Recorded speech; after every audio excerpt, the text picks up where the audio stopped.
Welcome to the Future of Digital Tech in Africa. This web chat focuses on how entrepreneurs and civil society can become more engaged in the growing digital economy. I send a special greeting to the young people joining us from American spaces across the region. This web chat occurs on the eve of the high-level dialogue between the United States and the African Union Commission. Tomorrow, the African Union Commission and the United States will discuss peace and security, creating a level playing field to fuel trade and investment, promoting democracy, human rights, and good governance, and ensuring Africa's youth benefit from increased economic growth and development. Our purpose is to identify concrete ways we can work together as partners to further these goals. For example, the United States and African Union Commission are deepening collaboration to support Africa's growing digital economy while reducing cyber threats. Africa's youth are front and center in our work. With more than 1/3 of the population between the ages of 15 and 34, we must include you in the conversation about where to go next. Africa's young people are as wired and connected as their counterparts in Europe, Asia, or North America. They share aspirations for a better life for themselves and their families. Africa outpaces all other regions globally in growth of mobile subscriptions. In just 6 years, the number of mobile accounts on the continent will reach 625 million. There is no doubt that the African continent is becoming more interconnected thanks to new technologies and services. This presents enormous opportunity for businesses, communities, and governments. We intend to start a conversation today with Africa's youth about fostering inclusive economic growth, promoting investment that creates good jobs for Africa's young people, and utilizing the African Continental Free Trade Area to increase intra-African trade and promote prosperity. You represent Africa's future. I encourage you to ask questions, keep the conversation about the future of digital tech in Africa going long after today's program ends. Hello, and thank you for joining this web chat today. I'm Sadie Tucker, a Foreign Service Officer here at the U.S. Department of State here in Washington, D.C. During this discussion, we'll talk about how the technology landscape is changing rapidly in Africa. And with that change comes new opportunities for entrepreneurs in the fast-evolving digital economy. As Assistant Secretary Naj noted, Sub-Saharan Africa is the fastest growing region in the world for mobile subscriptions. And by 2025, there will be an estimated 625 mobile accounts. Every year, the continent is becoming more interconnected with new technologies, services, and infrastructure. There are substantial economic benefits tied to growth of the digital economy across Africa, including opportunities for innovative businesses, investment, and a variety of jobs in different sectors. We'll also explore cybersecurity best practices, which is of critical importance as more and more businesses in Africa shift their operations, transactions, and intellectual property onto the web. This web chat occurs just a day before the high-level dialogue between the United States and the African Union Commission. Tomorrow, leaders from the African Union Commission and the United States government will meet here in Washington to discuss how we can deepen our partnership to ensure Africa's youth benefits from increased economic growth and development. This web chat serves as an opportunity to hear from you, Africa's youth. We want to know your thoughts about how we can be more responsive to emerging opportunities and cyber threats across the region. We have an esteemed panel with us today, featuring experts with a diverse array of backgrounds who will be sharing their insights with you. I'm happy to say that we also have lots of geographic diversity on the panel, with speakers from Nigeria, Mauritania, Zimbabwe, and the United States. Joining us in the studio is Mukhtar Yadali, the head of the Information Society Division at the African Union Commission.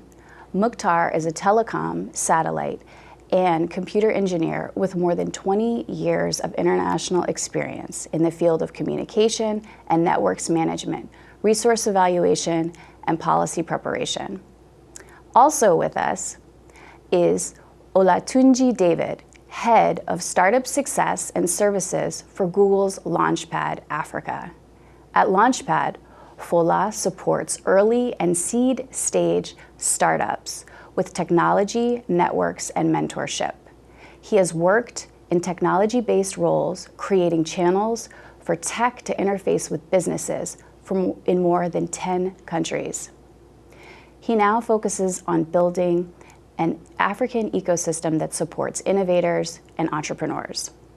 Our third panelist is Elizabeth Fish, Policy Advisor in the Office of the Coordinator for Cyber Issues at the U.S. Department of State. Elizabeth is responsible for cyber policy engagement in sub-Saharan Africa and for policy on capacity building engagement globally. Her team brings together the many elements of the State Department working on cyber issues. And joining us from Cambridge, Massachusetts is Taurai Chinyamakuvu, Managing Director of FlowCash and Chief Operations Officer at LoopChat. FlowCash is a Pan-African payment gateway integrated with Africa's mobile operators to enable online payments for the continent's largest airlines and e-commerce businesses. Taurai was an inaugural 2014 Mandela Washington Fellow. He is interested in contemporary tech-driven business models, as well as technology transfer, innovation in Africa. I'd like to start off by having each of you speak briefly about your view on the growing tech and digital economy landscape in Africa and how that intersects with the work you do. Fola, let's start with you. Good morning if you're joining in the morning, good afternoon if you're joining in the afternoon, obviously good evening for some parts of the continent. Very excited to be here and very excited about the growth of the startup ecosystem on the continent. A lot is being said right now as to the opportunities that exist. What we've seen is the continent is the youngest continent if you look at the average age, and with youth comes a lot of energy. And what is being done is this vibrant and smart young people are finding that technology enables them to build solutions that first can solve their local problems, but can then be exported to solve problems across the world. So in the work I do on my day-to-day job at Google, we constantly find this type of people who are building solutions first for their local ecosystem, then for the continent.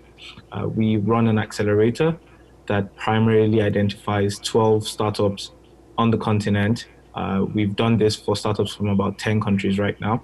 And we work with them in a 3-month program to figure out how best can we connect them to technology, but also business and leadership life skills.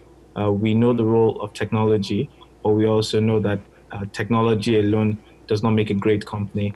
There are a lot of complementary skills, but we're trying to plug that gap and we're trying to build communities based off of this founders.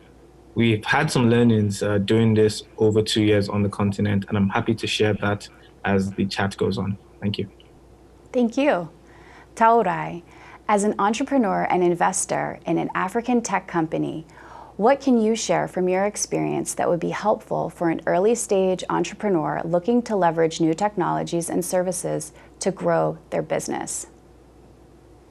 Thank you, Sadie, for having me on this show. And let me say good afternoon or good morning, whatever your time is, wherever you're listening from, to youths across the continent who are involved in the technology space and are trying to make a difference in different areas of the economic space across Africa. So be it in the transport, logistics space, the finance, fintech, banking space, the agricultural space, and many other areas that youths are getting involved in, applying technology to make life very different and a little more advanced for different Africans in different countries.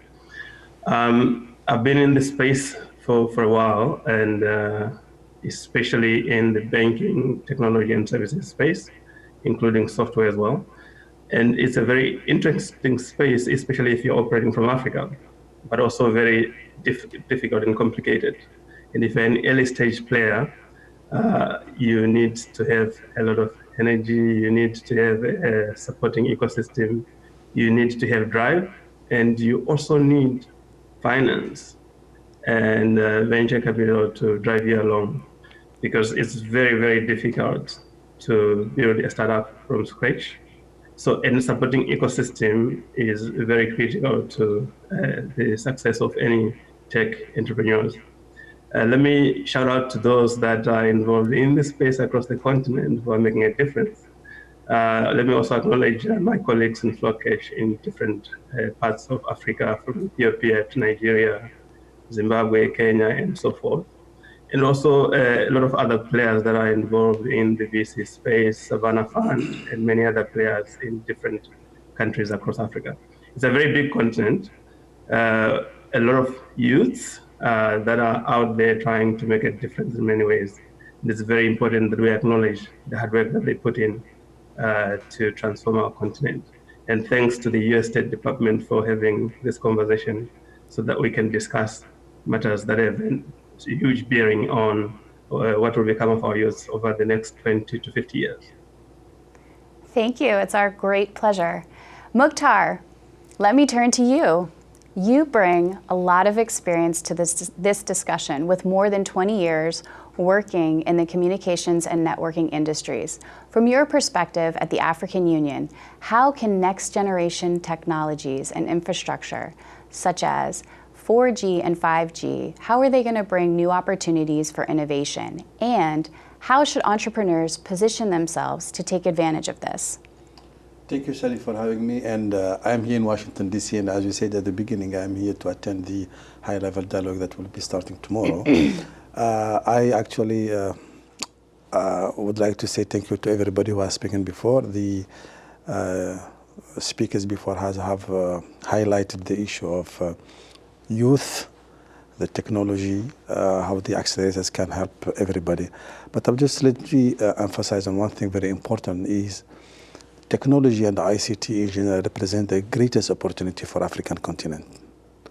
It is the opportunity for Africans to leapfrog into the 21st century using ICT in each and every sector, in education, health, transportation, new concept of energy producing and distributing and so on. So from the African Union point of view, having noted that it is the opportunity for the African continents, we have decided to build a strategy on, to draft a strategy on the transformation, digital transformation of the continent. The strategy has been developed with the multi-stakeholder approach, with the participation of everybody, from United Nations institutions, the African governments, and everybody. And it has been adopted by the ministers in charge of ICT and soon by the head of state in January. How now these technologies, and specifically the 4G, 5G, can help really to transform the African continents and provide more of the opportunities. It is actually very critical to underline something, that at this point of time, unfortunately, we still don't have a full coverage of the continent on the 4G technology. We will be starting with the United Nations Economic Commission for Africa next year to do some testing on 5G. But according to so far what we have, we can anticipate, the 5G would be really providing the building infrastructure in each and every country for each and every sector to really give the opportunity, the platforms for everybody to develop new applications, to develop new businesses. And hopefully, if we can miss the steps of 4G and leapfrog into jump into the 5G, we'll be able really to create for entrepreneurs, for young people, for the policymakers, for actually each sector an opportunity to really use the new technology to transform our education systems, our transportation system, our health system, and so on. Thank you. Elizabeth, we've talked about some of the key benefits entrepreneurs will see as more advanced and widespread technology becomes the norm in Africa's digital economy. But with these opportunities come risks. Can you speak briefly about why cybersecurity is critically important for these entrepreneurs and how they should make this a top priority at the earliest stages of the launching of their businesses? Absolutely. Thank you so much, Sadie. And good morning, good afternoon, and good evening to everybody. I think, Sadie, you're right that our colleagues have sort of highlighted the benefits and the key critical elements that digital technologies can bring to the world and to Africa and to individual entrepreneurs. Governments and militaries and the private sector and citizens all rely on secure data to do their work. And all of this growth is only possible if we can trust and rely on the systems that we are using to be innovative, that they are reliable, secure, open, and interoperable. And so one thing that we would highlight is that those with poor cybersecurity pose a risk to everyone else online. A weak link in a global cyberspace.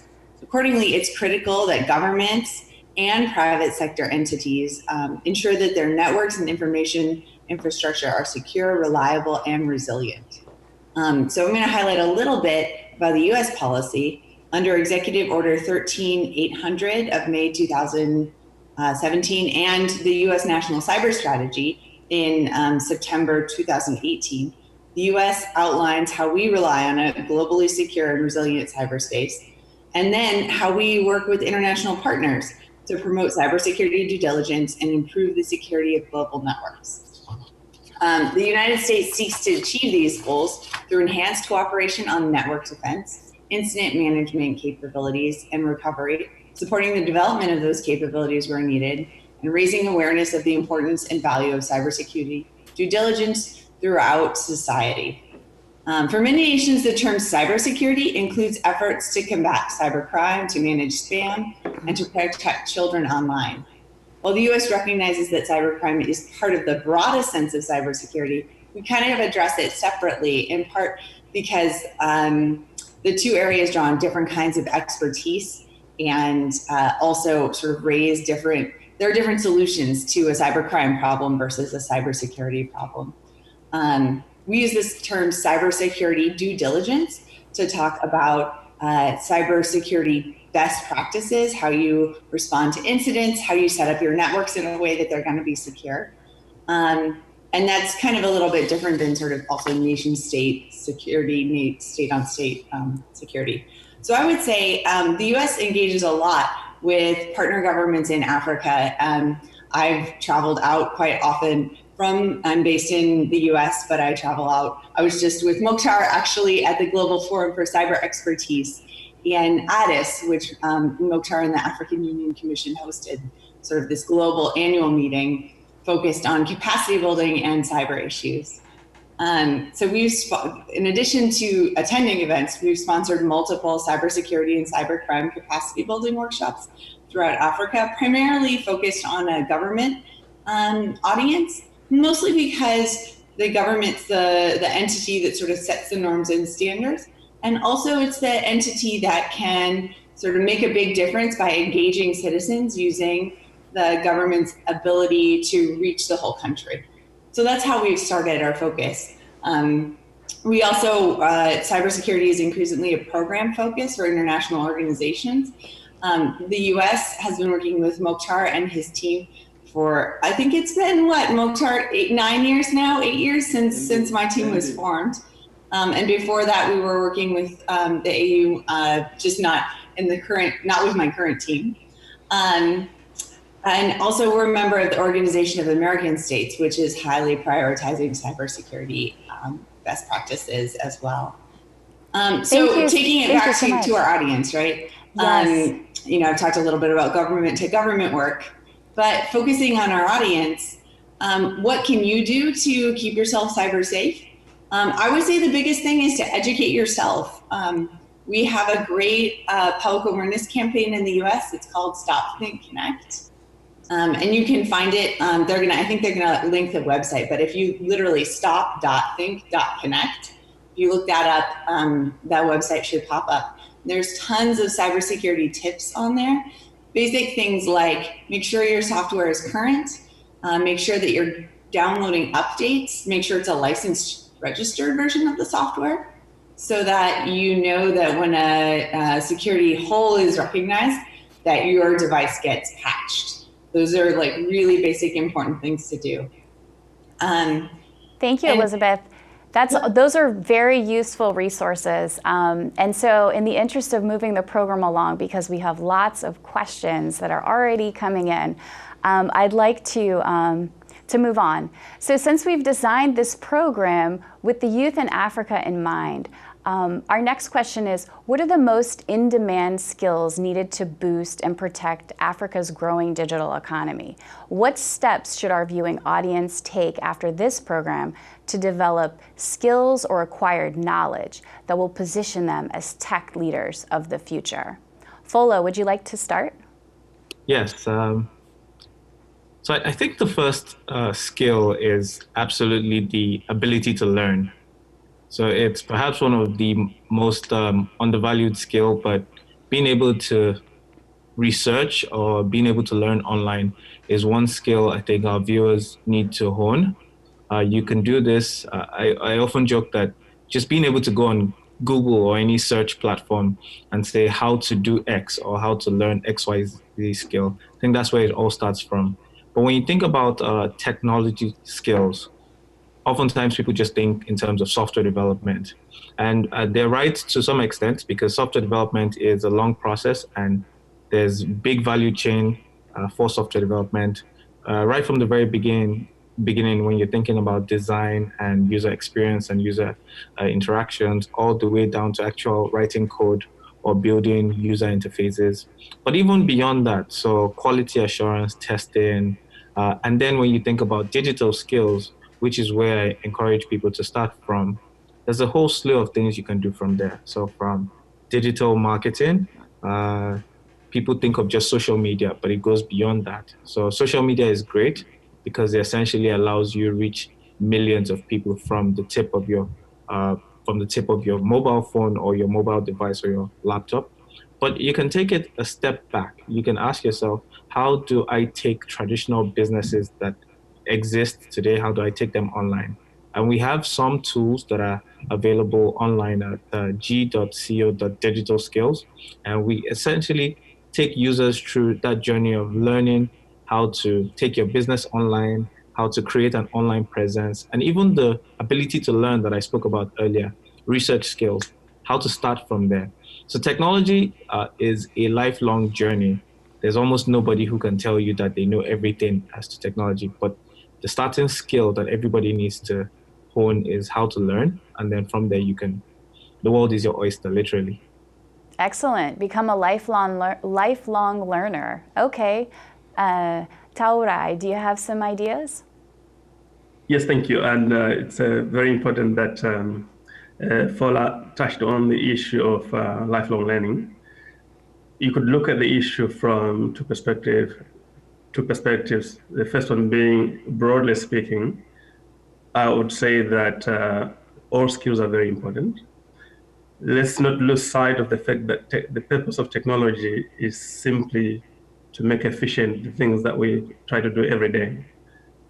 You could be moving from point A to B, or you could be running a business, or you could be doing social things. And all technology does is to make sure that we do that efficiently.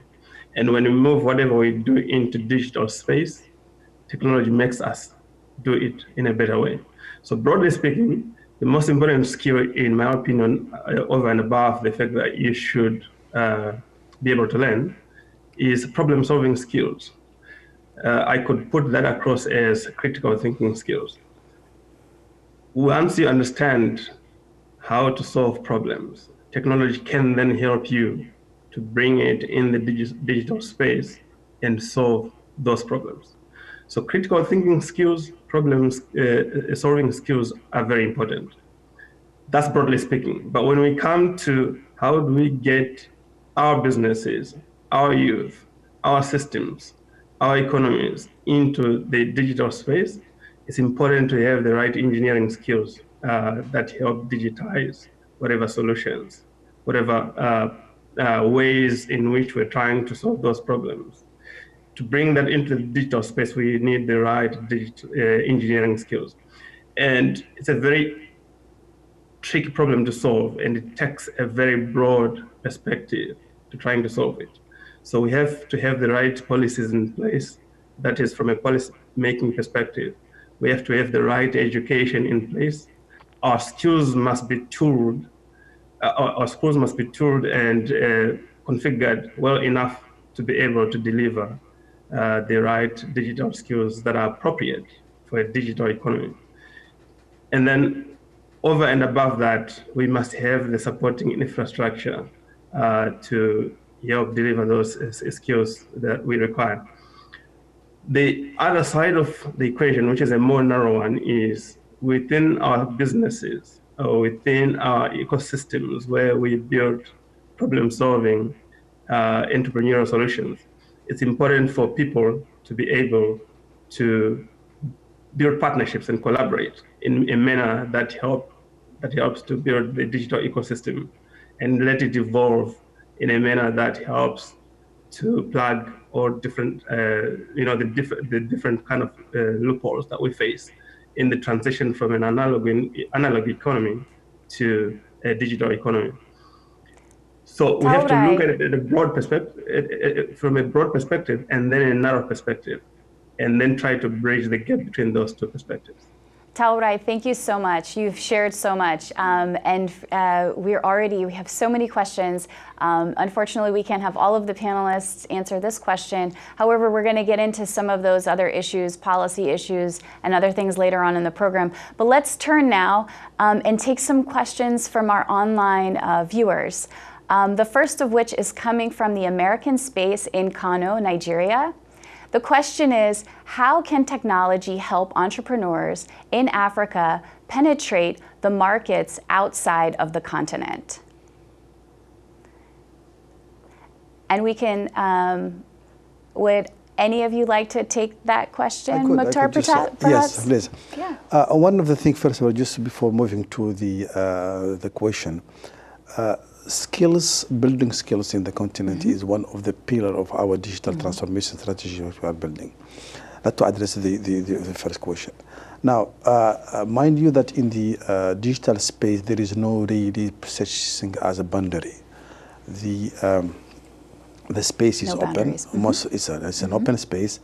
And most of the time, what you need really is to be able to penetrate the market, that is to create what we call the enabling environment in the continent specifically. We do now have the CFTA. Okay. That is actually has been adopted by the member states, and most of the countries have actually ratifying it, which facilitate the penetrations of each and every country with regard to the market itself. But in the same time, with this digital transformation strategy and with the African Union policy with regard to the mobility and the integration of the continent, that will be really facilitating and create a bedrock for the innovation and the penetration of the markets in each and every country. Excellent, thank you. So let's move on to another question that we have from the American Center in Windhoek, Namibia. The question is, what technologies can have the most impact in connecting entrepreneurs with services and clients in Africa? And I'm going to have Fola. Fola, would you mind answering that question? Sure, absolutely. So I think the first technology and something that has really transformed the world has been the internet. The power that the internet provides is the ability to sit in Namibia and to speak directly to somebody halfway across the world or all the way across the world. But the next power is mobile technology. So the mobile phone has such deep penetrative reaches right now that some places where do not have access to water or even electricity have mobile phones where people charge with solar. So I think when you harness both, so both the internet on one hand to learn and to put yourselves out there, and then you harness the power of mobile, the fact that my grandmother is on WhatsApp and everybody can connect and communicate. I think there's a lot of magic that can happen. So I think for me, it'll be think about how your solution can be mobile first, and then think about how you can use the internet to learn, to earn. So even there's a lot of movement on the continent around fintech right now. So, and the real reason why this is happening is people need a way to earn money. So as you've pushed your solution, just push it on the internet and think mobile first. Thank you, Fola. This question is coming from a gentleman by the name of Mike, and I'm going to have Elizabeth answer this one. It says, advances in sophistication of cyber attacks has shaped the industry, so much so that conventional solutions are inadequate.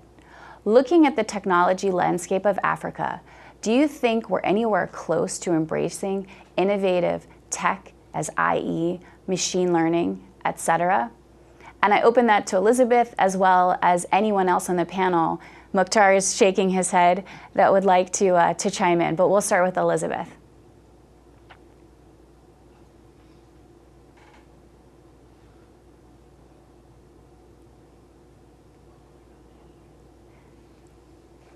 Elizabeth, are you on mute?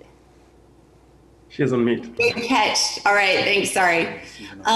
So I would say, I think conventional solutions still have a lot to offer. And what I would say is our recommendation is that African governments and American governments and American companies and African companies all make sure that we start by doing the basic cybersecurity practices. There are still, hundreds of thousands of devices out there that don't get regular software updates. And I'm a little bit sometimes guilty of that, right? I will see the little reminder, please update your software. And I'll take a few days before I download that update. And those kinds of basic things are actually the foundation of being able to access digital technology safely. So I would encourage African participants, everybody who uses technology, to really make sure that you are thinking about the best practices. And then I would encourage you to also reach out and work with your customers, work with your family members, work with people in your neighborhood, and also work with your government to make sure that solutions are being implemented broadly. Thank you, Elizabeth. And I hate to cut you off, but I definitely want to make sure that Mukhtar has a chance to answer this question. I just want to quickly say that, first of all, Africa is ready to use those kind of technology like artificial intelligence and so on. And the proof of that the ministers 2 weeks ago have requested us to create an African group on artificial intelligence, and we are actually doing that one. We already created an expert group on cybersecurity, advisory group on cybersecurity. It's composed of experts from all over the continent actually to advise the African Union on the policy and how to put really to start addressing these new challenges with regard to the sophisticated attack and so on. So basically we are ready. However, as Elizabeth mentioned, it's also required a lot of contribution from the ground, meaning each and everybody has to feel responsible for actually really addressing the matter of cybersecurity. Cybersecurity starts by from us first before going really into the community in general. Thank you. Thank you. So now we're going to take another question. This one is from the American Space in Dar es Salaam, Tanzania. The question is, how do you support young tech innovators at an early stage of their businesses when they have no funds? And I think we talked a little bit, I think Taura, you spoke a little bit about this earlier. Would you like to answer, give a response to this question? Yeah, let me chime in on that. It's a very interesting question, and it's interesting that it's coming from Tanzania because I've been on at a number of accelerators in Tanzania talking about different technologies, including blockchain. Funding is a very critical resource for any entrepreneur who's trying to get into the digital space. There are established ways in which this issue has been addressed in different parts of the world. So for example, in the US, you have a very good combination in the venture capital space, also in the startup space, where you have VC combined very well with the academic ecosystem. as well as legal infrastructure that helps startups that are actually starting. But this is not well evolved on the African continent.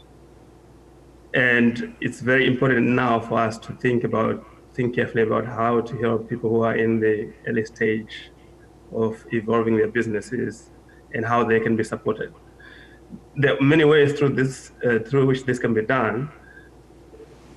One of the ways I have done that myself is through angel funding. So I kind of look for early stage ventures that require financial support. And then we go in there and see how we can refine their business model, give them a bit of funding and support and build their capacity along the way. But there's also an evolving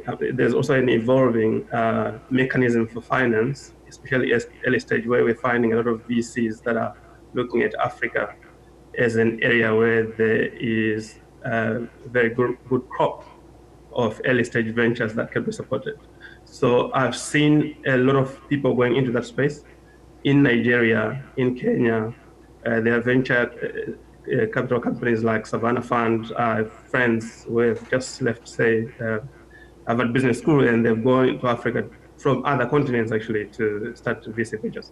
So we have to think about angel funding. Those people who have capacity and have funds, how can we facilitate and get them to go in and help early stage ventures?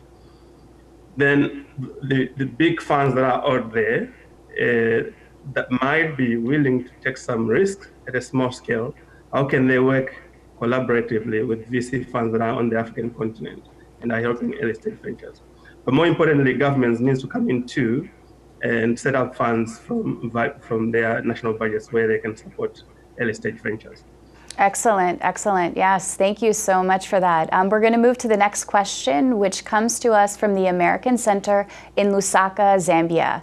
The question is, what is the African Union, so this question is for you, Mukhtar, what's the African Union doing to build capacity among women entrepreneurs, the majority of whom cannot effectively utilize the internet to sell their goods online? That's an excellent question, and I must say that nothing has been really done specifically to assist those women who are not able to access the internet. In fact, the African Union is still at the higher level by creating the enabling environment by putting in place the Cybersecurity Convention, the AU Convention on Cybersecurity and Personal Data Protection, developing this strategy and specifically promoting what we call the crowdfunding in order to make sure that every youth and woman is accessing to that. The issue we have been facing all the time is the access. People, women and people who are not really educated or do not have the e-skills, how we can promote those people to give them opportunity, first of all, to access. Because once you access, the issue becomes very easy. Now, the issue of access is now one of the biggest challenges we are facing. We are developing at this point of time what we call the approach for infrastructure corridors, okay, to make sure that rural and remote areas are kind of served with opportunity to access to energy, to access to roads, to access to internet. And we are using the postal sector as part of the financial inclusion also to make sure that the postal offices are actually the center for everything in terms of developing digital economy. And when I say digital economy, is the broader sense, meaning streamlining ICT in each and every sector. Those are the things that we are taking in consideration. But definitively, the issue of women is in the heart of our concern. And we hope by addressing the surrounding issues, we will be able to reach that point at a certain point of time. Just one follow-on. So I'm understanding you to mean that the post office would serve as maybe an internet cafe of sorts? No, it's not only an internet cafe. Okay. It will be the center to help people to access e-commerce, okay, to do electronic transaction, a center for e-learning, center specifically for e-government services. Excellent. Okay. Meaning birth certificate, declaration, even from the health services, is monitoring all those epidemics that can happen, such as Ebola and so on, to make sure. That is our strategy for the postal sector. The postal sector is transforming itself from just pushing letters and parcel to something really become a government center in specifically remote and rural areas. Thank you. Thank you very much. Okay, and so now we're going to move to this question from the American Center in Bujumbura, Burundi. The question is, how can technology contribute to improving educational systems in Africa where internet access is very low in many countries? And I think I recall earlier that there was mention of this, education, policy, et cetera. Would anyone like to answer this one? I can check. Yeah. So when we talk about technological innovation and seemingly complex things like cybersecurity and so forth, we think about very advanced forms of technology like machine learning, artificial intelligence, and so forth. But we could use technology to actually solve common sense issues. Very simple issues by leveraging technology to automate a lot of things that we do. For example, there are already established models on how to deal with that. We have education that's being delivered through the internet, solutions such as the Khan Academy. We have models such as MOOCs that are delivered over the internet. And I've in the past few years have had a professor who teaches at a very high-end school, but delivers one of the largest attended digital online courses, attended by about 8 million people each time he's delivering that course. And this course is available to anybody all over the world as long as they can access the internet. Now, earlier Fola mentioned the issue that Africa needs to focus on mobile first. How can we leverage the high utilization of mobile technology to bring education to the remotest of places? Everybody seems to have a mobile phone of one type or another. And if we are able to deliver or build platforms where people can access, with support from governments, can access knowledge, even if it doesn't have to be in a formal school, then we're most likely to be able to deliver education to the most difficult parts across the continent. So let's not look at technology as those complex elements of it, but let's look at technology as the common sense solutions around how we solve the most simple problems. So forget about cybersecurity as a complex issue, forget about machine learning, forget about artificial intelligence. How can we just use technology to make delivery of education efficient?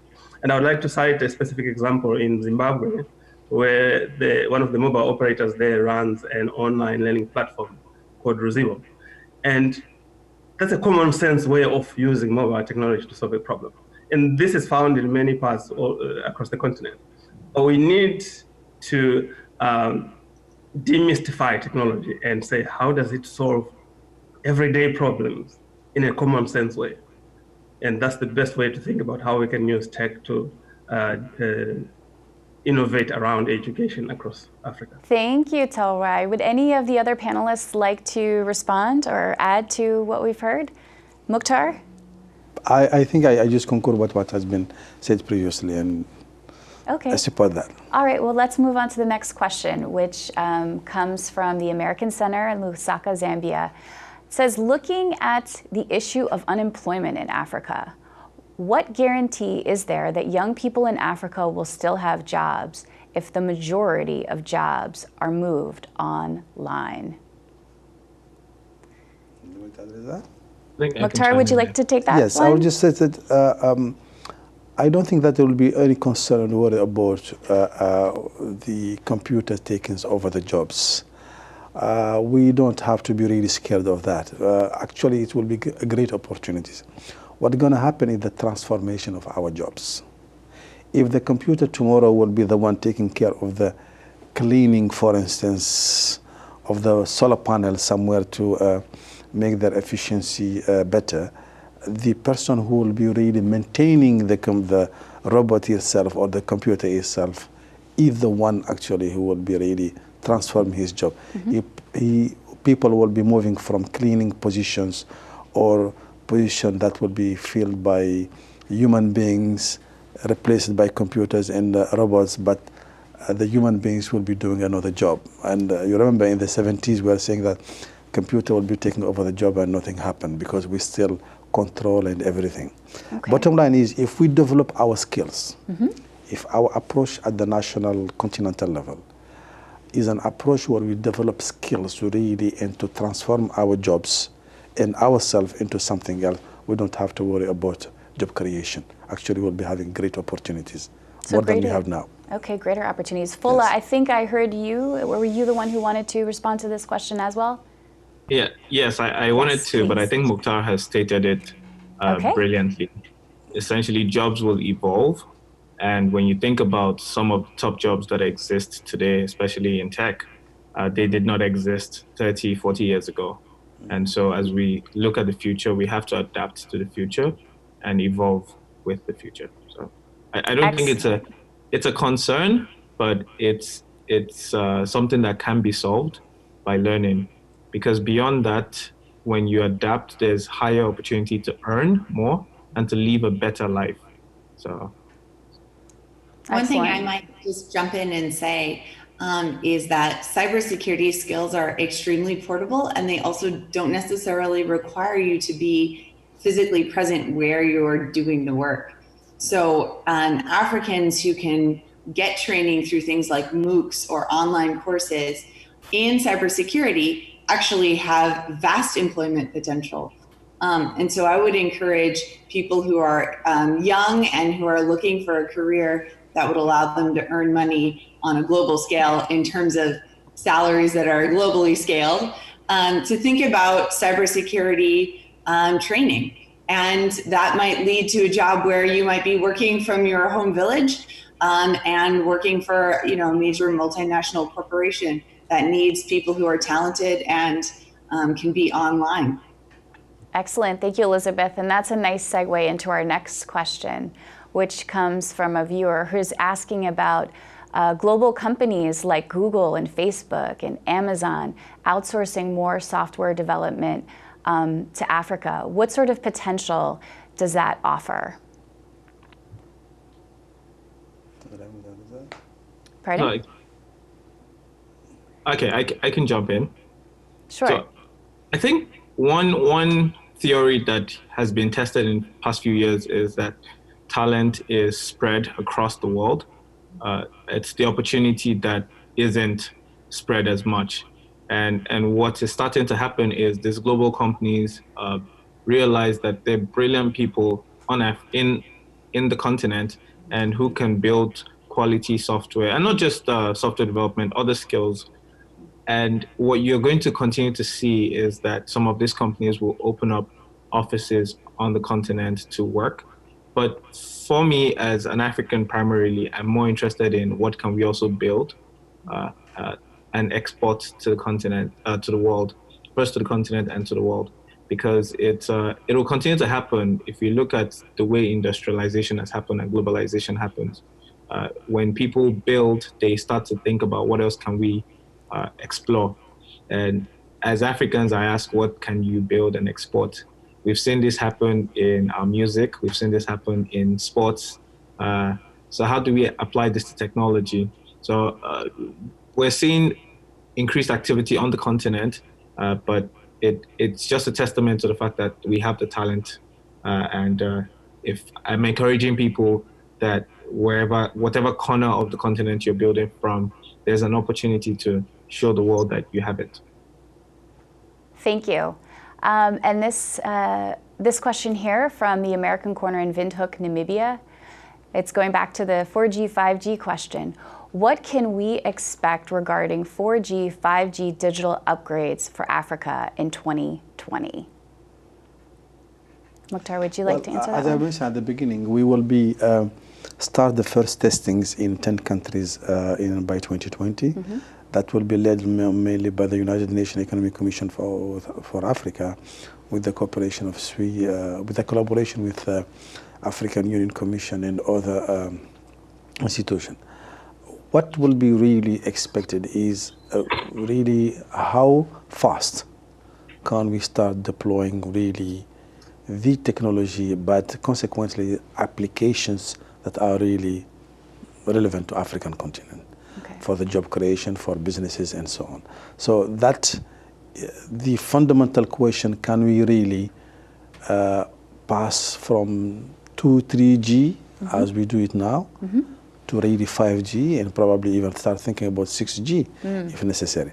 That is the fundamental question that we are now, and that addresses the issue of investment, infrastructure, standards, and specifically the issue of security. Okay, and there's actually a follow-on to this, which is how can governments and service providers use trusted partners in the process of developing 5G networks? The issue is trust is very important. And we cannot use just any technology in any conditions. That's why when Elizabeth was mentioning the issue of cybersecurity, it is very important. Before start really jumping into those new apps, new technology, new infrastructure, whatever it is relevant and important to make sure that we have built our skills and we have created the condition for really to create the trust in the cyberspace. Cybersecurity is the key, and then from there we see what kind of applications we can actually adopt. Thank you. This question here from U.S. Embassy Dakar in Senegal. Is the African Union ready to shape and harmonize digital regulation across Africa if we know that African countries have different rules and regulations? Indeed. And we have started actually to build that. We know how now we are running a program for what we call the Policy and Regulation Initiative for Digital Africa, PRIDA. We have started the harmonization process by having in each and every country a focal point from the policy maker area and from the regulatory, and we are associating the Association of Regulators. We are building a digital platform. Actually, it's in the very advanced design, whereby we'll be using AI and machine learning to make sure that all policies currently existing are being kind of harmonized, at least grouping into 2 or 3 areas that will allow us really to harmonize and have a reference framework for harmonization of our policy and regulation. But at the same time, for the new challenges, the new policy, we are really creating the framework for everybody to be converging to that one and to harmonize our policy and regulation. So yes, we are ready, and we have started, and we hopefully by 2022 we will be able really to set up at least 60 to 70% of our policy will be harmonized, and from policy and regulation would be harmonized. Harmonization by 2022. Yes. Okay, all right. And so this question from Susan at American Center Kigali in Rwanda, she asks, how do you make sure the best talent, especially from interior regions of Africa, are included in this digital ecosystem? Fola, would you like to kick us off with a response to that one? Yes. So it's interesting that the question is coming from Kigali. We were actually in Kigali about 3 weeks ago, and saw amazing talent from that part. And it's the same story that we've seen everywhere we've gone on the continent. People are working and people are learning. One key tenet of the work that we do and the work that I continue to advocate for is community. And that's why this opportunity to be part of this talk is very, very important. Communities allow us to leverage our strengths and to cover our weaknesses. And that's what I encourage people, that when you have your talent, find like-minded people in your community so that as opportunities come up, you hear about them. So the benefit of technology is it allows you to work and to build your community even beyond your local environment, so even beyond the physical place that you might live. So we have Google developer groups where people who are passionate about Google technology and other technology meet up. And what then starts to happen is as opportunities bubble up, the members of these communities learn. And so it's the same way you have groups online. So maybe Facebook groups, maybe you have Google groups. I would encourage people that find like-minded people, and as opportunities bubble up, you would learn together. What also tends to happen is when you're in a community, the average intelligence of that group is increased because there's knowledge sharing. There's an opportunity to learn from your peer. So peer mentorship happens. So that's what I would say for people who are looking at opportunity. It doesn't matter what part of the continent or what part of the earth you're on. Personally, I learned the most software engineering that I learned in the remote part of Jigawa State. Jigawa State is in northern Nigeria, and I was there for a few months, and that's where I learned the most because I had a community. So I'd encourage people to find their community and work together with that community. Excellent. And interesting you mentioned Nigeria. We actually have a question from the U.S. Embassy. It's a two-part question from two different missions. U.S. Embassy Harare in Zimbabwe and the American Center in Abuja, Nigeria ask these questions. How can we use technology to shape the African market in order to promote sales of agricultural products in Africa and around the world? And the second question is, can you share some methods and or tools used in enhancing productivity in agriculture? I'd like to chime in on that. It's a very interesting question, something that I'm writing a paper on because of the complexity of doing trade across the African continent. But a lot of fundamental issues are beginning to change that provide a very good opportunity towards solving that problem. One of those is how do we enhance intra-continental trade, as in trade amongst African countries. And a lot of that has been addressed through the issue of the AfCFTA, which has just come to life following the ratification of the Continental Free Trade Agreement. A fundamental problem around that being the fact that there's so little trade happening amongst African countries. Yet African countries struggle a lot to trade with countries outside the continent. So a way of solving that is to leverage technology to enable trade amongst African countries. So how does a farmer in Zambia trade with people or markets in Angola? And people in Angola, how do they trade with people to the south in Namibia and so forth? How can we encourage that? So we have the fundamental infrastructure, still problematic, but evolving and getting solved through policy solutions such as the AfCFTA. But entrepreneurs themselves need to have drive and focus on how to explore and look for those markets and how to collaborate with people across different national boundaries to then figure out ways through which their products can be shipped across national boundaries. But it's not a complicated problem to solve. If we can export agricultural produce to Europe, it must not be so complicated for a Zambian to trade with someone in the Congo, or from a Kenyan trading with somebody in Uganda. It should not be rocket science. So technology needs to come in to solve or bridge that gap, which is why I'm saying we shouldn't look at tech as the complexity that comes with fourth industrial revolution or complex terms like cybersecurity or machine learning and so forth. How do we just break down those barriers so across the border you can actually do trade? Right, exactly, and use the ubiquitous force as an enabler across multiple sectors. Mukhtar, Fola, would either of you like to weigh in on this one? Yes, I would just want to say something that safety, as has been mentioned, is addressing the issue of intra-African trade. Second, there is now currently many initiatives, specifically coming from the Universal Postal Union, where we are creating now what we call the e-Africa platform for e-commerce. And it has been really supported by many countries. The objective is to make sure that we create the digital platform for Africans, entrepreneurs, sellers, buyers, and to really do intra-Africa e-commerce. And hopefully by next year, the project will be actually launched, and we will make sure that we have created the platform for Africans to really do intra-African trade. Great. Fola, did you want to add anything before we move on to the next question? No, I'm good. I think. Okay. All right. Good. Okay, so we'll move to the next question. Viewer asks, and this I think is for you, Elizabeth. We look at cybersecurity as a threat of individual criminal actors.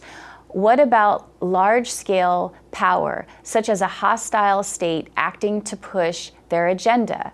Should we prepare for large-scale attacks?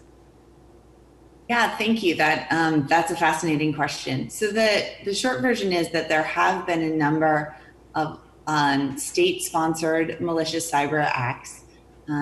We tend to be careful about the word attack, so we tend to talk about malicious cyber activity.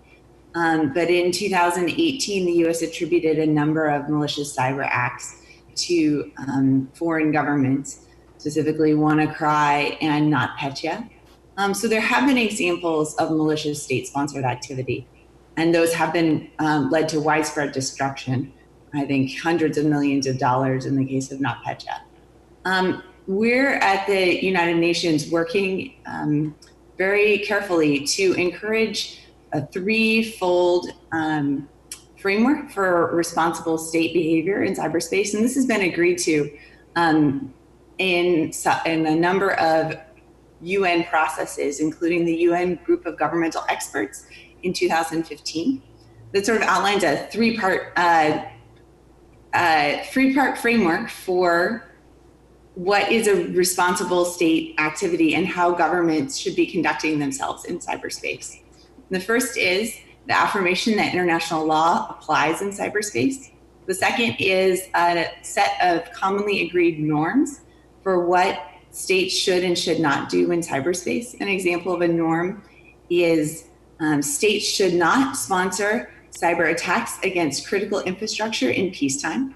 And these are voluntary, non-binding norms that responsible states should follow.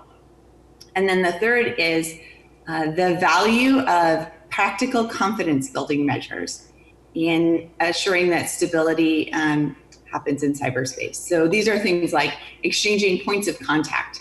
So if one government sees something happening in their networks that they're concerned about, they can reach out to a point of contact in another government, perhaps where the territory of origin is of those attacks, and tell them, we're seeing this, we see it as problematic, can you please work with us to address it?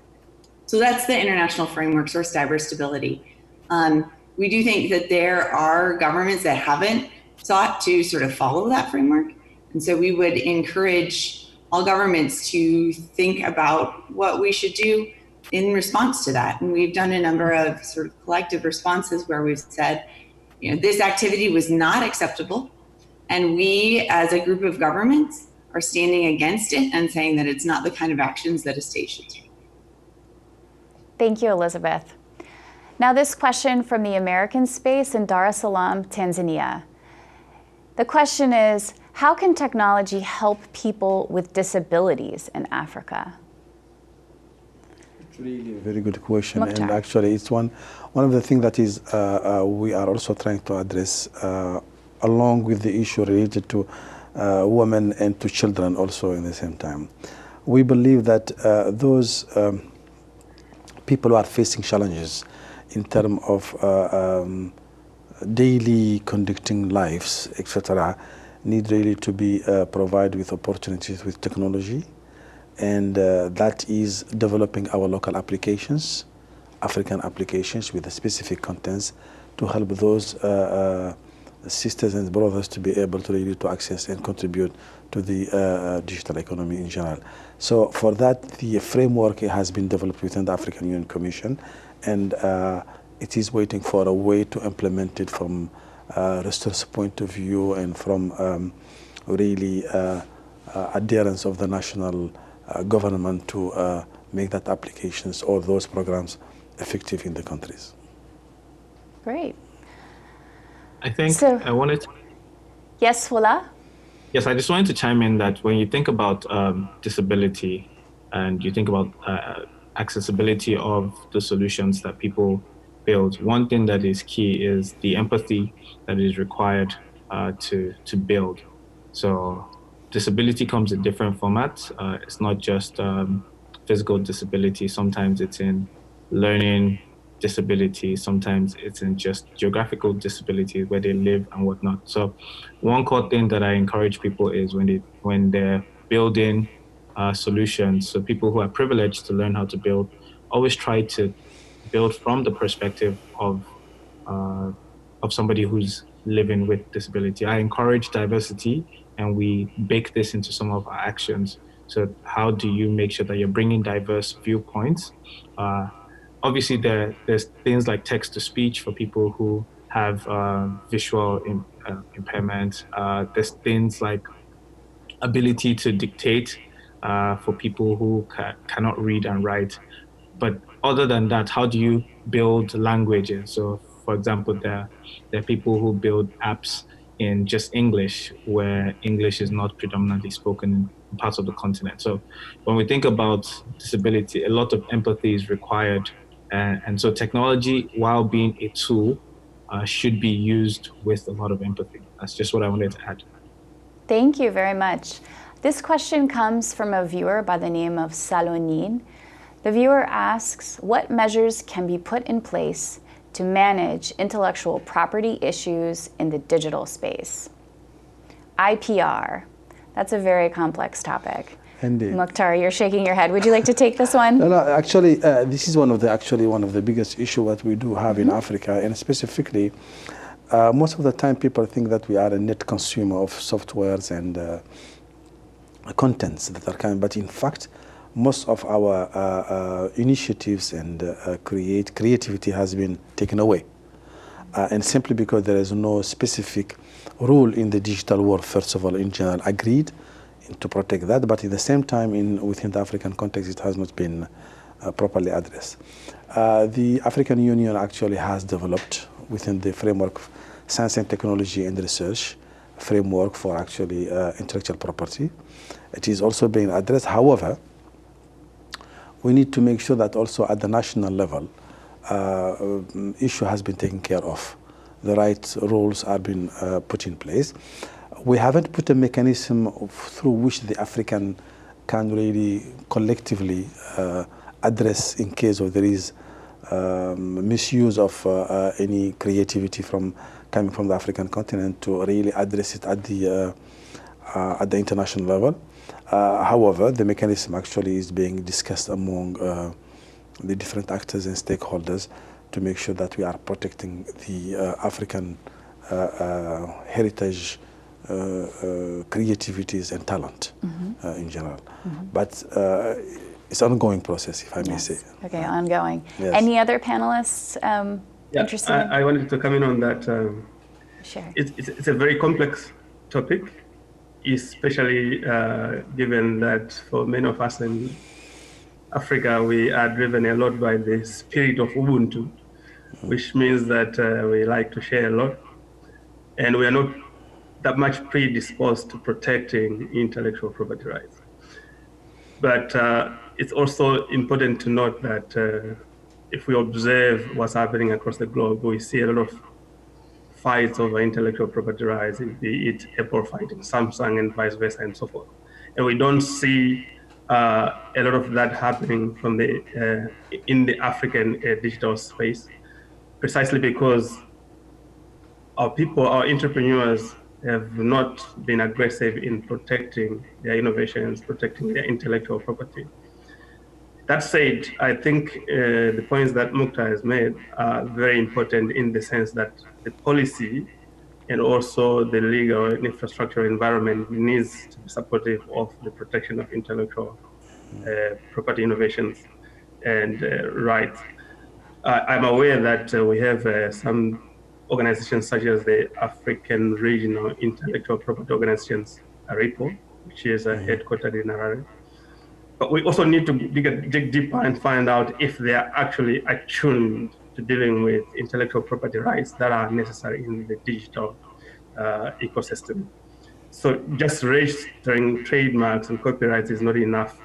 How do we deal with registering and protecting digital innovations, designs, and things that relate to the technological and digital ecosystem? So it's very important that we approach the issue from a cultural perspective, ecosystem and policy perspective, as well as the behavior of innovators that are in digital space. Once we are able to protect our intellectual property right, it is then possible to commercialize it and generate economic rents out of leveraging it. Great, great. It makes me, you're saying this and it's making me think that you should have a catchy phrase for this in the same way that Fola shared the idea of the importance of learning. You know, it's also important to fight for your intellectual rights. With that, we'll move to a question that's coming from an individual by the name of Eli Bizimana at the American Center in Kigali. This person asks, usually most technology comes from the same country, which normally is developed, not a developing country. So how do you think that African countries could have the capacity of creating new technology to be used all over the world? We already started that. Mukhtar. M-Pesa, for instance, is an African really initiative that is now being replicated not only in Africa but also outside. The mobile payment started in Africa really, and most of the issues people don't know of, be it tangible or not tangible initiatives, are really started from Africa. The whole issue of the, for instance, the World Information Society, which led to the issue of internet governance and cyber governance and everything, is an African initiative. We have the tendency not really to promote what we do, but Africans have done a lot, have contributed, and they are able to contribute. Most of our youth have developed applications, tablets. There is an African tablet that has been created, a lot of things. But again, the only issue is that African capability of promoting itself, promoting what they have done, and protecting it. That's the challenge we are having.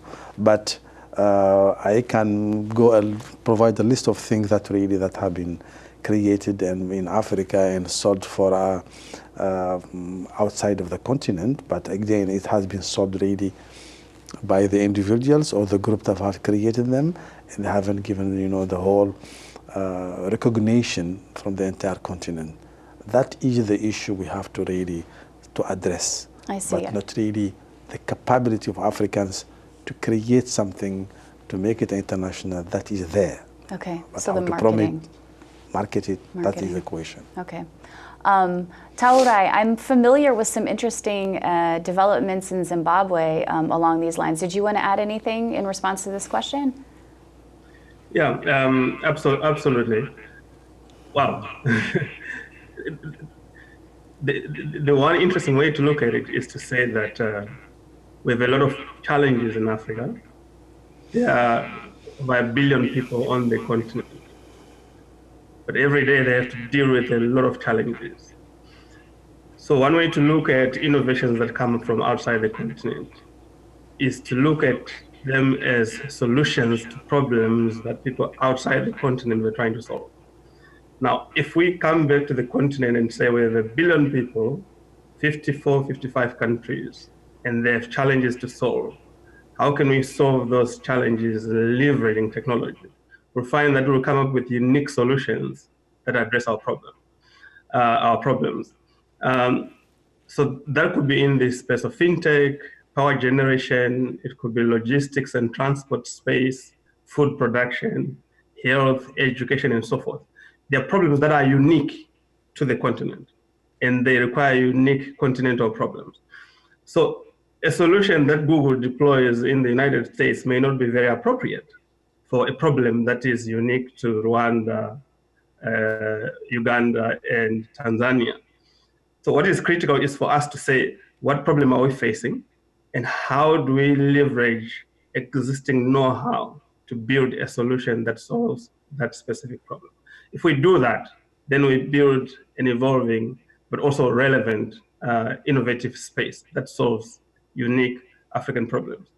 So there's a lot of tech in different spaces that's already built, and the best way to look at it is it's a utility.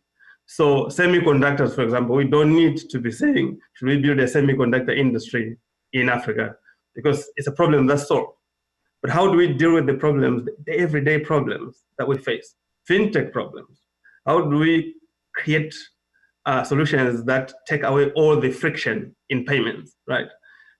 You don't need to be in the US, or you don't need to be in Europe or in Japan or in China to do that. We already have problems. And I'm glad that Mukhtar raised the issue of mobile payments, because we're trying to address an existing problem. So if we focus on that issue of what is the problem we're trying to solve and how do we leverage the technology elsewhere, bring it home, and then develop solutions that make our own systems efficient, then we are right on the money if we do that. Thank you. And this question is from Thadi, or Tadi perhaps. I apologize if the pronunciation is off. From the American Center in Kigali, Rwanda. This person asks, can you share information about the Nyali Network and what they are doing with young entrepreneurs? And so I can speak a little bit about that. What I can say is that we have a Nyali network that our viewing audience can join by visiting our website, nyali.state.gov. The Nyali network provides members with invaluable opportunities to connect with other leaders in their community and to learn from experts in their field. Currently, the hashtag Nyali Entrepreneurs campaign is helping members take the business ventures from an idea to a reality, which is part of the, this next question is, which parts of the digital landscape are the policymakers overlooking? We've talked a little bit about policy impediments and opportunities for modification of policies. And so I throw that question out to, I believe it was Fola touched upon this, Mukhtar of course touched upon this, as well as Taurai. So I'll let Mukhtar start with that one, and we can. One of the things I believe, and again, my experience on this is actually kind of, how can I say, empiric. To me, one of the things that is really missing or overlooking in most of the country is the fact that the digital economy can bring something, can make a difference. When most of our country, they are trying to apply analog policies, if I may say, to the digital world, analog rules to the digital rules, which is actually one of the things that I think it is not helping really to look at the whole policy related to the development of digital economy. We don't think that yet we need to transform our education system by using ICTs. The MOOC system, for instance, is not really considered as something that has been addressed by the government as a policy at all, but it is addressed individually here and there. The digital health, same thing. The digital agriculture, same thing.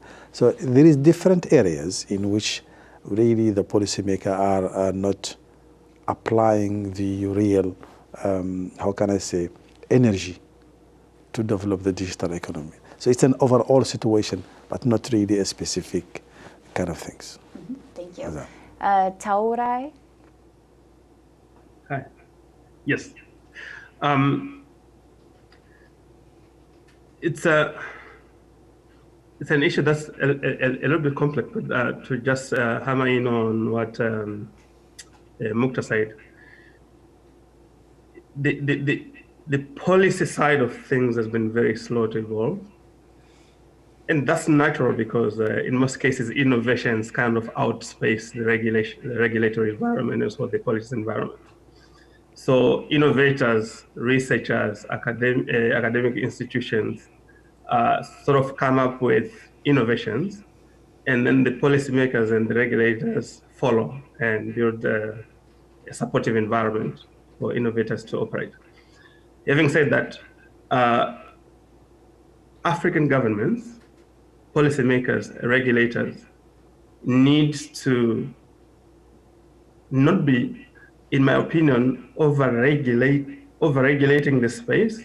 They need to observe and see how they can nurture the environment and support the transition from analog spaces into digital spaces.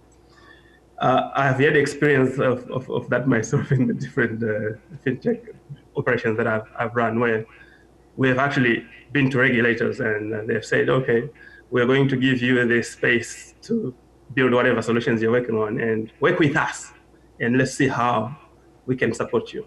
So that sort of an environment is a dream environment for fintech entrepreneurs, for technological entrepreneurs. And once you have that space, the regulators or the policymakers need to then follow the entrepreneurs and see how can we have correct behavior that manages or regulates the operators in that space, so we don't have bad actors.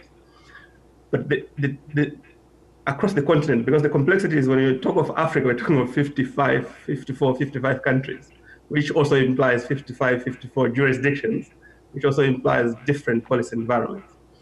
But so they're not moving at the same pace. And that's why the African Union is very relevant in that conversation. But that transition needs to happen faster than it has happened before. And we've seen a lot of that happening as we try to connect the continent together. There are companies that are doing great work, companies like Liquid, that have been wiring the continent over the last several years and connecting different countries. So as we transition into the digital space, it's very important for policymakers to be moving fast and aligning their policies and regulations and incentives with the evolution that's happening within the entrepreneurial digital space. Thank you. And since we are running very short on time, I'm going to let you answer this final question. The question is there potential for digital tech to address corruption? And I'll let you answer that one, Taurai, since we have very little time left. Absolutely. Corruption exists where there's inefficiency. Absolutely. Okay. Yeah. So long as you have inefficiencies, you're going to get corruption, because if on one side people are looking for a service and they're looking to get that service efficiently and quickly, and then on the other side you have all these inefficiencies, barriers and restrictions in place, and that creates a space for corruption. So once we bring innovation and technology in to take away the inefficiency, that's an opportunity for innovators to actually break the bind that is corruption. So let's use technology to bring efficiency across all our systems, across all our processes, in the delivery of public services, in the delivery of government services, and also in the delivery of utility services. If we do that, whether you're going to go out there looking for a passport or a travel document, you don't, as long as you can do it in an efficient way, you don't have to be bribing a government official.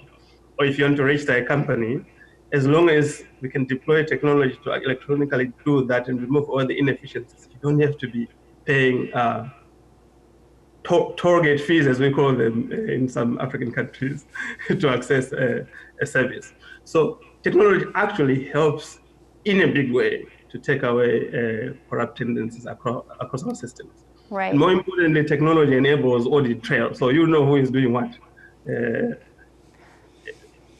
who is a bump along the service delivery process. And once you do that, you're able to eliminate.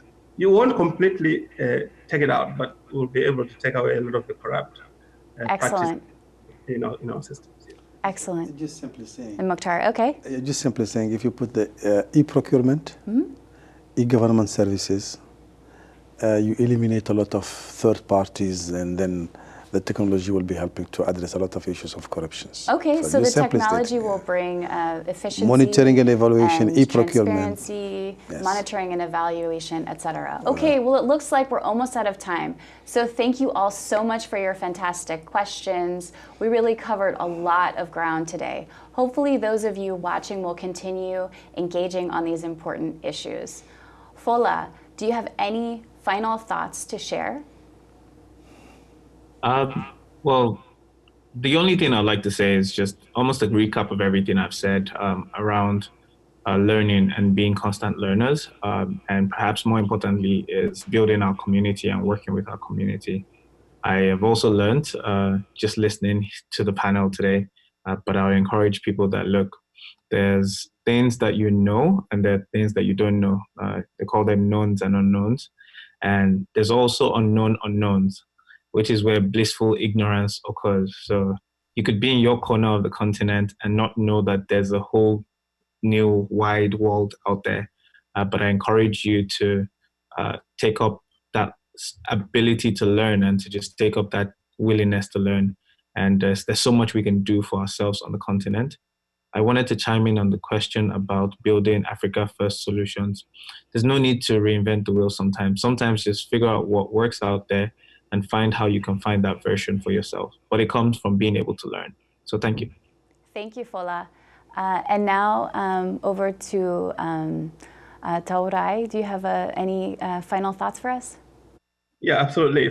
Final thoughts, perhaps just two. The first one being the big African question, right?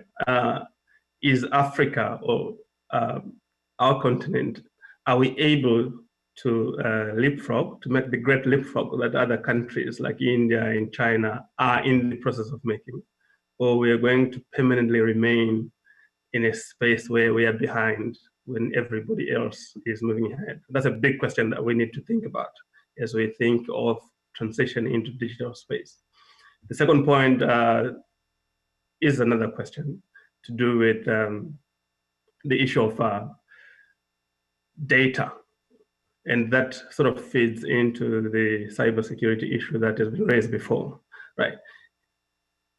In the agricultural age, labor was a very important issue. And in the Iron Age, iron was very important. Now we're getting into cyberspace, the information age, where data is very important. How are we thinking about data? Because data is as critical as a resource, the same way iron ore was a critical resource in the industrialization age.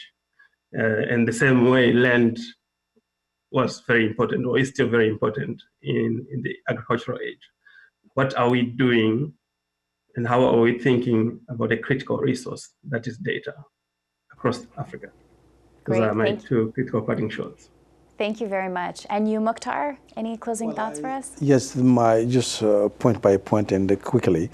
First of all, the new technologies and ICTs represent for Africa the greatest opportunity that we shouldn't miss. We have missed the Industrial Revolution. We end up dominated. We will miss the Fourth Industrial Revolution or the Digital Revolution. And we will end up dominated forever. We should not miss that. It's the greatest opportunity for us to catch up with the rest of the world and ready to leapfrog in the 21st century. Second, in order for us to use the technology, we need to make sure that we have creating the cyber trust environment for use of the technology. And third, we do not have to be really scared about the technology itself. It is the opportunity that we should not really miss to improve our education system, our health systems, our business systems, and we have to just make sure that we are getting out of the classical way of thinking, and think digital, if I may say that, to think that we can use the technology really to integrate and develop the continent. Think digital. Okay, and lastly, Elizabeth? Yeah, thank you. First of all, I want to thank everybody. These are fantastic panelists, and I'm honored to be part of it. I would say two things. One, when you're connecting, do connect, but connect smart. So get smart about the things you can do to protect your mobile device, the things you can do to protect your data, things you can do to protect yourself. And a lot of those are really low tech things. Thinking critically about if a business opportunity looks too good to be true, maybe you should think twice. Do some research. And then the other thing I would say is that I think that there's tremendous innovation potential on the continent. And what I'm looking forward to is solutions developed in Africa that fix problems in the United States, because that's really going to happen. And so just get out there, and we're excited to see what comes of all of your work. Wonderful. In closing, I'd like to thank our panelists for their great insights today. Hopefully this discussion can serve as a launching point for continued conversations on technology and innovative entrepreneurship in Africa and how they can be the catalysts for a dynamic and evolving digital economy. A big shout out goes out as well to all the excellent questions that came from our online viewers and the live viewing groups at American Corner, Kampala, Uganda, Embassy, Dakar, Senegal, the American Center in Lomé, Togo, American Center, Abidjan, Côte d'Ivoire, the American Cultural Center in Windhoek, Namibia, American Corner in Walvis Bay, Namibia, the Martin Luther King American Corner in Ongwediva, Namibia, the Embassy Bujumbura in Burundi, American Space, Jigita in Burundi, American Center, Kigali, Rwanda, the American Corner in Jima, Ethiopia, the American Corner in Bahir Dar, Ethiopia, the Embassy in Harare, Zimbabwe, Embassy Abuja in Nigeria, Consulate Lagos, also in Nigeria, American Spaces, Bauchi, Calabar, Jos, Kono, and Sokoto, all in Nigeria. Thank you for tuning in, Nigeria. Embassy Dar es Salaam in Tanzania, and Embassy Lusaka in Zambia. Thank you again for taking time to be part of today's discussion. It's been my great honor to facilitate. Have a great day.